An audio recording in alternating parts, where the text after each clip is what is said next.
Hello students, चलिए करते हैं आज का टॉपिक शुरू। आज हम डिस्कस करने वाले हैं दीमक का क्षति और महत्व। देखिए, लास्ट वीडियो में हमने बात की थी दीमक के लक्षण और दीमक के सामाजिक संगठन का। ओके, देखिए क्षति और महत्व।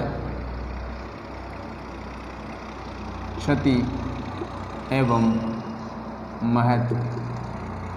देखिए, यदि दीमक की बात की जाए तो दीमक एक पॉलीफेगस या सर्वभक्षी कीटों की श्रेणी में आता है और यह न केवल खेतों में बल्कि ये घरों में भी नुकसान पहुंचाता है। और दीमक का अभी हम जीवन चक्र डिस्कस करेंगे तो इसके जीवन चक्र में 3 अवस्थाएं पाई जाती हैं। नंबर 1 अंडा, नंबर 2 पर है निम्फ और नंबर 3 पर है अडल्ट। तो इसका जो निम्फ और अडल्ट है ये क्या करेगा, अत्यधिक मात्रा में क्षति पहुंचाने का कार्य करते हैं। ओके, तो देखिए क्षति और महत्व में हम बात करें नंबर 1 तो दीमक एक सर्वभक्षी पॉलीफेगस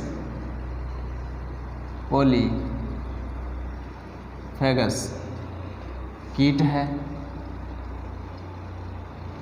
जो घरों तथा खेतों दोनों जगहों पर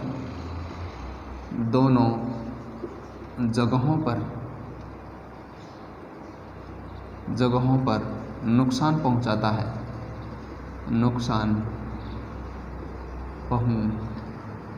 है। ओके, यह कैसा कीट है तो ये एक पॉलीफेगस इंसेक्ट है या सर्वभक्षी कीट है।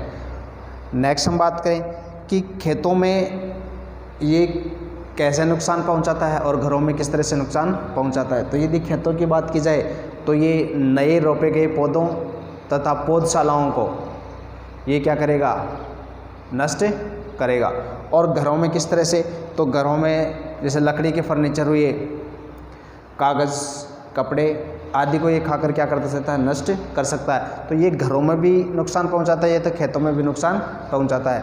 तो देखिए खेतों में इसका प्रकोप कैसे होगा, तो खेतों में नए रोपे गए पौधों एवं पौधशालाओं को यह अत्यधिक मात्रा में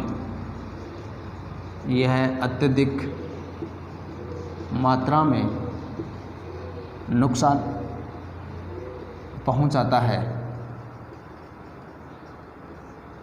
यह नए रोपे के पौधों एवं पौधशालाओं में अत्यधिक मात्रा में नुकसान पहुंचाता है। नेक्स्ट हम बात करें तो दीमक मिट्टी के अंदर कॉलोनी में रहता है। तो ये क्या करता है कि पादपों की या पौधों की जड़ों को खाकर उन्हें क्या कर देता है, नष्ट कर देता है। और दीमक से ग्रसित पादप है उसको हाथ के द्वारा खींचकर आसानी से उखाड़ सकते हैं। इसका मतलब ये रहा कि दीमक मिट्टी में रहता है, निवास करता है, तो ये पौधों की जड़ों को खाकर क्या कर देता है, नष्ट कर देता है। और ऐसे पादपों को आप हाथ के द्वारा आसानी से निकाल सकते हो। ओके, तो देखिए हम ये करें कि नए रोपे गए पौधों और पौधशालाओं को ये अत्यधिक मात्रा में नुकसान पहुंचाता है। जब इसका प्रकोप अत्यधिक हो जाता है तो ये पूरी की पूरी नर्सरी को क्या कर देता है, नष्ट कर देता है। तो देखिए पौधशालाओं में इसका प्रकोप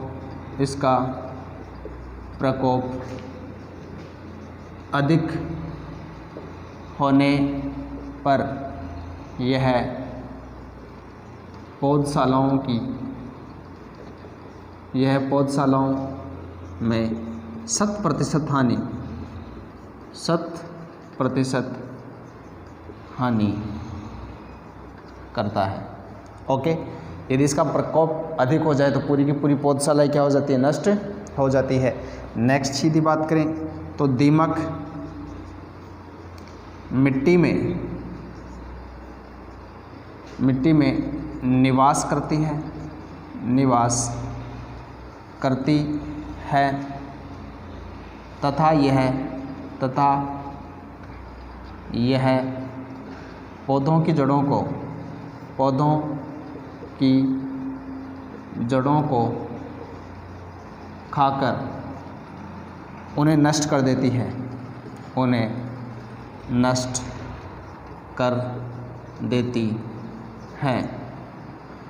और इस कीट से ग्रसित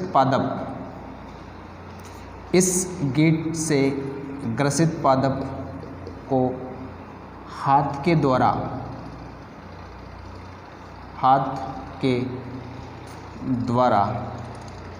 आसानी से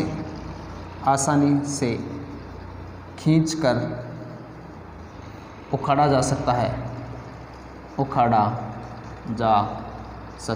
ओके, मिट्टी में निवास करेगा तो ये पादपों के जड़ों को खाकर उन्हें क्या कर देगा, नष्ट कर देगा। और इस कीट से ग्रसित पादपों को आप हाथ से आसानी से निकाल सकते हैं। देखिए नेक्स्ट हम बात करें कि ये ना केवल जड़ों को नुकसान पहुंचाता है बल्कि कई बार ये पादप के तनों को मिट्टी की सुरंगें बनाकर उनकी छाल को भी क्या कर देता है, एक खाकर नष्ट कर देता है। तो देखिए नेक्स्ट हम बात करें कि दीमक पादप जड़ों के अतिरिक्त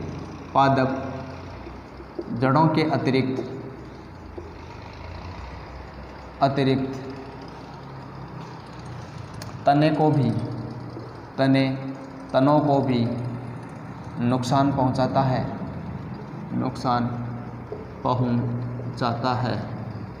अर्थात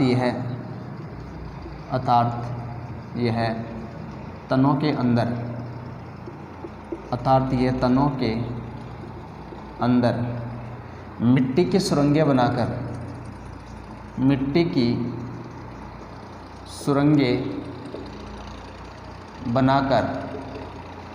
उनकी छाल को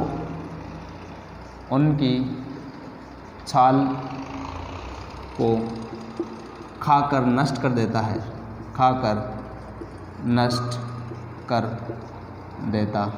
है।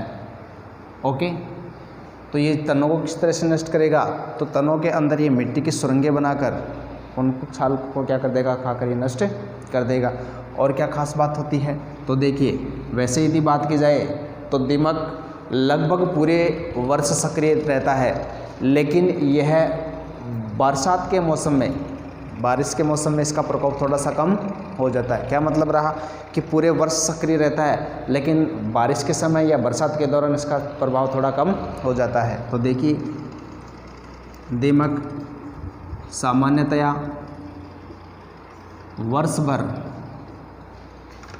पूरे वर्ष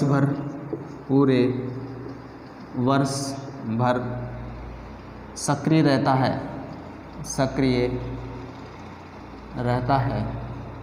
लेकिन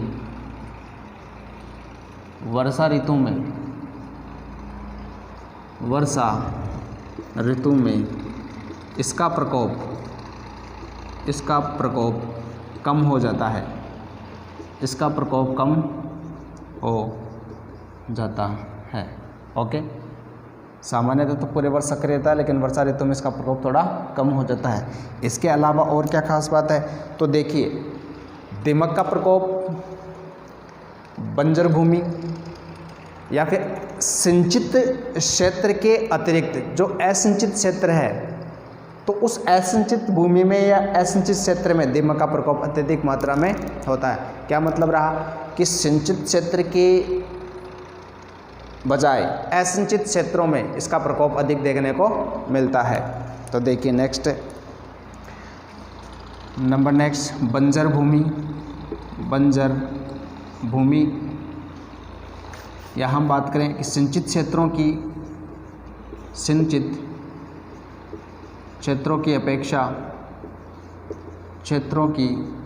अपेक्षा असिंचित क्षेत्रों में दीमक का प्रकोप अत्यधिक होता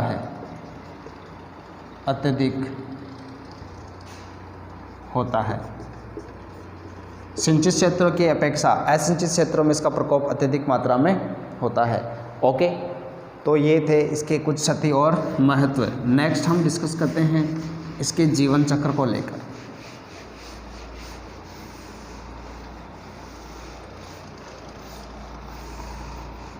देखिए, अगली बात हम करें जीवन चक्र।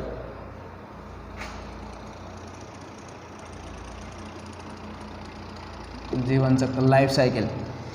देखिए, दीमक ऐसा कीट है जिसमें अपूर्ण प्रकार का कायांतरण पाया जाता है। इसका मतलब ये रहा कि इसमें लार्वा अवस्थाओं का अभाव होता है और इसका जो जीवन चक्र है वो अंडा, निम्फ तथा अडल्ट में पूरा होता है। क्या मतलब रहा कि अपूर्ण प्रकार का कायांतरण प्रदर्शित करता है, तो इसका मतलब ये है कि जीवन चक्र में अंडा, निम्फ, अभ्रक, शिशु, गिडार या वयस्क अवस्था दिखाई देती है। ओके, देखिए, यदि इसके जीवन चक्र की बात करें तो मानसून की जो प्रथम बारिश होगी, मानसून की प्रथम भारी बारिश के बाद सामान्यतः शाम के समय जो दीमक के सामाजिक संगठन की जो जननिक जातियां हैं और वो जननिक जातियां कैसी, वो दीर्घ पंखी, जिसमें नर भी होते हैं और मादाएं भी होती हैं। तो क्या मतलब रहा कि मानसून की प्रथम भारी बारिश के बाद सायकाल या शाम के समय इस दीमक की दीर्घपंखी नर तथा मादा जननिक जातियां अपने टर्मिट एरिया से बाहर निकलती हैं और ये बाहर निकलकर सीधे प्रकाश स्रोत की तरफ आकर्षित होती हैं। ओके, एक बार फिर से देखिए, यदि जीवन चक्र की हम बात करें तो जीवन चक्र की स्टार्टिंग किस तरह से होती है, किस तरह का जीवन चक्र ये प्रदर्शित करती है। तो मानसून की जो प्रथम भारी बरसात होगी, उस भारी बरसात के बाद में शाम के समय दीमक की दीर्घपंखी मतलब लंबे पंख युक्त नर तथा मादा जननिक जातियां शाम के समय भूमि से या टर्मिट एरिया से बाहर निकलते हैं या अपने आश्रय स्थल से बाहर निकलते हैं और ये सीधे किसकी तरफ आकर्षित होते हैं, प्रकाश स्रोत की तरफ आकर्षित होते हैं। और प्रकाश स्रोत मिलने पर ये मैथुन क्रिया करेंगे और मैथुन क्रिया करने के पश्चात क्या होगा, निषेचन होगा और निषेचन होने के पश्चात ये पुनः भूमि के अंदर प्रवेश कर जाएंगे। ओके, भूमि में प्रवेश कर जाएंगे। उसके बाद में नर और मादा भूमि में छोटे छोटे नेपचुअल कोस्ट्स का निर्माण करते हैं। किसका निर्माण करते हैं, तो नेपचुअल चैम्बर्स का निर्माण करते हैं और इन्हीं नेपचुअल चैम्बर्स में किसको उत्पन्न करते हैं, तो इस संततियों को उत्पन्न करने का कार्य करते हैं। ओके, देखिए,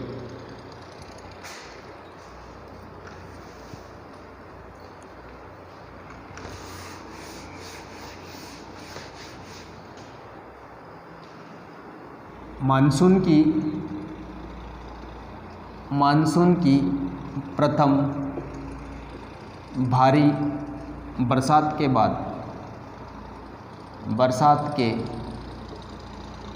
बाद सायकाल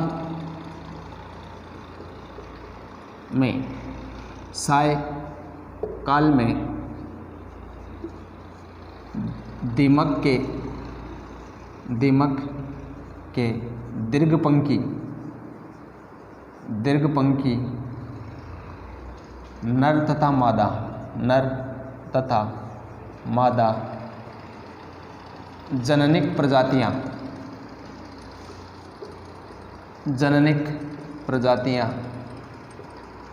अपने निवास स्थल से बाहर निकलती हैं, बाहर निकलकर सीधे प्रकाश स्रोत की तरफ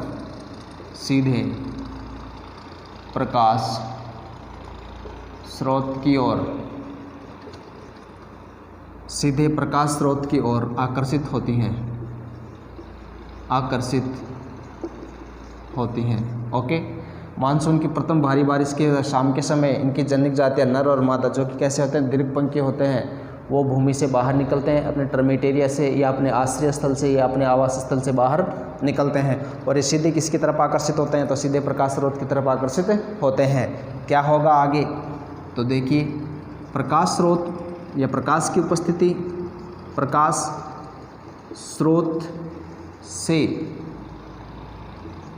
प्रकाश की उपस्थिति में ये नर एवं मादा मैथुन क्रिया करते हैं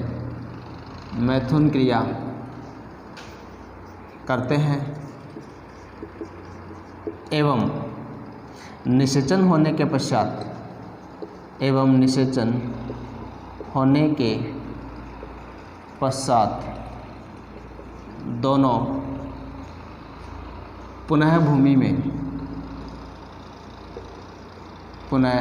में प्रवेश कर जाते हैं।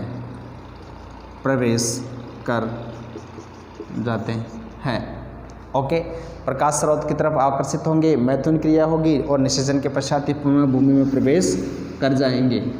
फिर क्या होगा, जैसे ही भूमि में प्रवेश करेंगे ये भूमि में जाकर नर और मादा दोनों छोटे छोटे नेपचुअल चैम्बर्स का निर्माण करना शुरू कर देते हैं।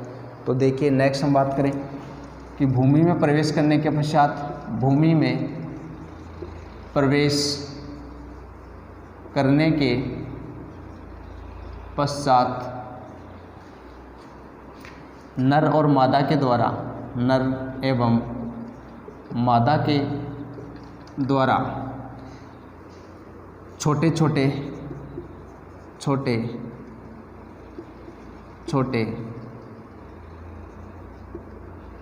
नेपचुअल चैम्बर्स का, नेपचुअल कोस्ट का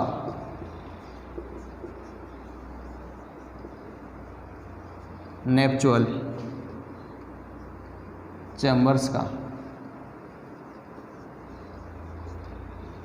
निर्माण किया जाता है। भूमि में प्रवेश करने के पश्चात नर एवं मादा के द्वारा नेपचुअल कोस्ट या नेपचुअल चैम्बर्स का निर्माण कर संतति उत्पन्न की जाती है।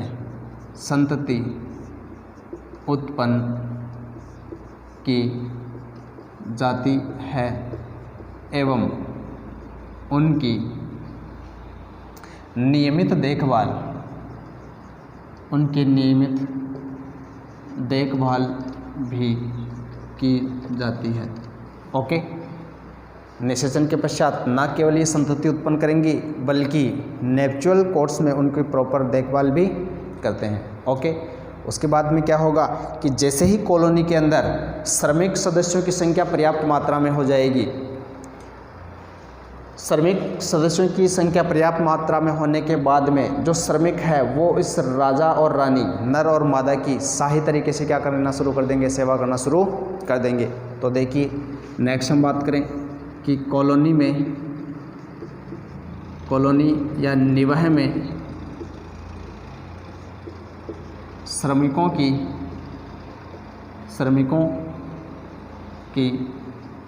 पर्याप्त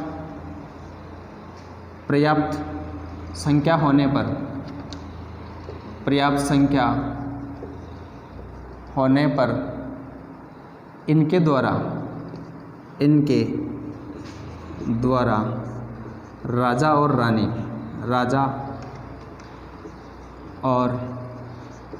रानी नर व मादा की शाही अंदाज में, शाही तरीके से देखभाल की जाती है।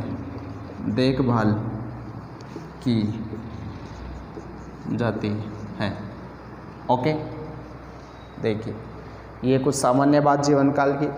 अगले हम बात करें कि अवस्थाएं कितनी होती हैं, तो अवस्थाएं जीवन काल में कितनी होती है, 3 होती हैं। कौन कौन सी होती है, तो पहली अवस्था अंडा, दूसरी अवस्था निम्फ और तीसरी अवस्था है अडल्ट या वयस्क। तो सबसे पहले हम बात करें कि जीवन चक्र में कुल 3 अवस्थाएं, जीवन चक्र में कुल 3 अवस्थाएं दिखाई देती हैं। कौन कौन सी 3 अवस्थाएं हैं? तो नंबर 1 पर है एग, अंडा।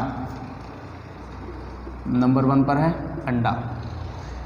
तो देखिए किस रंग के होंगे, तो इनके जो दीमक के अंडे हैं वो हल्के पीले रंग के होते हैं, रंग हल्का पीला होता है, और अंडों का जो शेप है वो किडनी शेप्ड होता है। अंडों का जो शेप होगा किस तरह का होगा? किडनी शेप्ड या वृक्क के आकार का होता है। तो देखिए यदि हम अंडों की बात करें तो दीमक के अंडे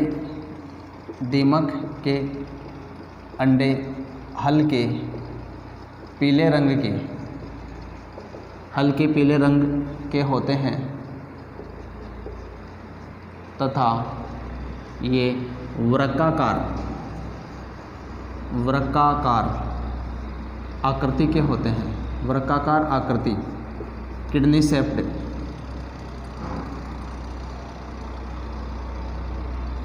शेप्ड या वृक्काकार आकृति के होते हैं। ओके, अंडों का रंग हल्का पीला और आकृति कैसी होगी? तो वृक्काकार या किडनी शेप्ड इनकी आकृति होती है। संख्या की हमने बात की कि सामान्यतया जो रानी दीमक है उसके द्वारा 1 अंडा प्रति सेकंड दिया जाता है। जनरली हम बात करें तो 1 अंडा प्रति सेकंड दिया जाता है। और कुछ प्रजातियों की हम बात करें, कुछ दीमक रानी प्रजातियों की बात करें तो प्रतिदिन उनके द्वारा 70 से 80 हज़ार अंडे प्रतिदिन भी दिए जाते हैं। ओके, नंबर्स की अब हम बात करें तो लास्ट वीडियो में हमने बात की कि दीमक को अंडे देने की मशीन भी कहा जा सकता है। क्यों कहा जा सकता है? कि कुछ दीमक रानी प्रजातियों के द्वारा अत्यधिक मात्रा में या प्रचुर मात्रा में अंडे दिए जाते हैं। इसका मतलब प्रतिदिन दिए जाने वाले अंडों की संख्या की हम बात करें तो करीब 70 से 80 हज़ार तक इनकी संख्या हो सकती है। इसलिए ये कहा जा सकता है कि अंडे देने की मशीन होती है। लास्ट वीडियो में हमने इसकी बात की थी। ओके, नेक्स्ट हम बात करें शिशु,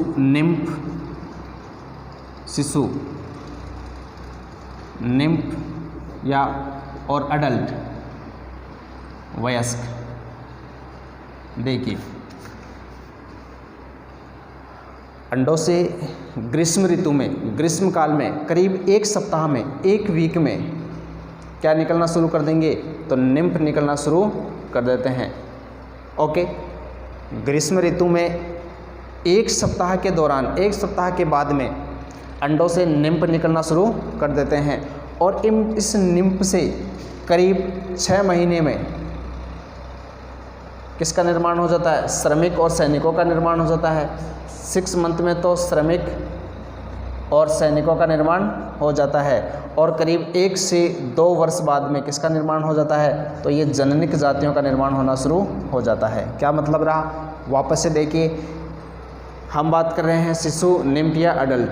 अंडे देने के करीब 1 सप्ताह बाद में, ग्रीष्म ऋतु में 1 सप्ताह के बाद में अंडों से क्या निकलना शुरू हो जाते हैं? निम्फ निकलना शुरू हो जाते हैं। और ये निम्फ करीब 6 महीने पश्चात किस में बदल जाते हैं? तो सैनिक और श्रमिकों में बदल जाते हैं। और इन अंडों से करीब 1 से 2 वर्ष के पश्चात जननिक जातियों की प्राप्ति होती है। ओके, तो देखिए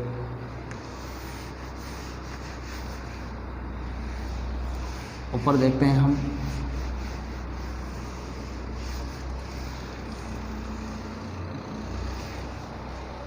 देखिए नेक्स्ट हम बात कर रहे थे निम्फ, शिशु, अब्रक और वयस्क।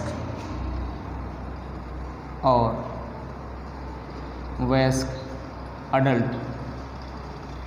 ओके, तो देखिए क्या खास बात है? तो ग्रीष्म ऋतु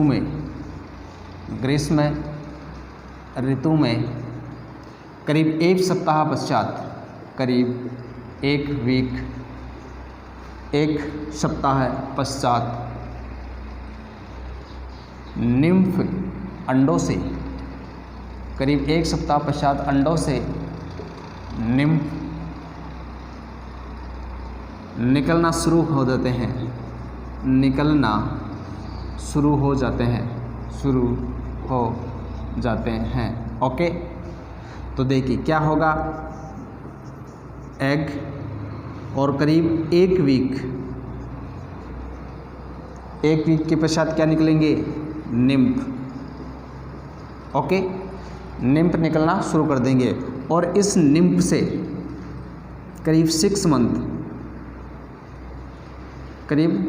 मंथ पश्चात किसका निर्माण होगा, सैनिकों का और श्रमिकों का। ओके, इससे क्या बनेंगे, श्रमिक बनेंगे और सैनिक बनेंगे। ओके,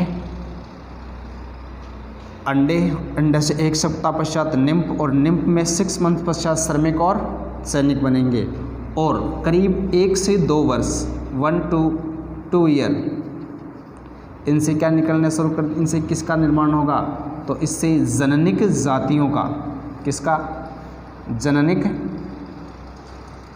जातियों का। और जननिक जातियां में नर और मादा।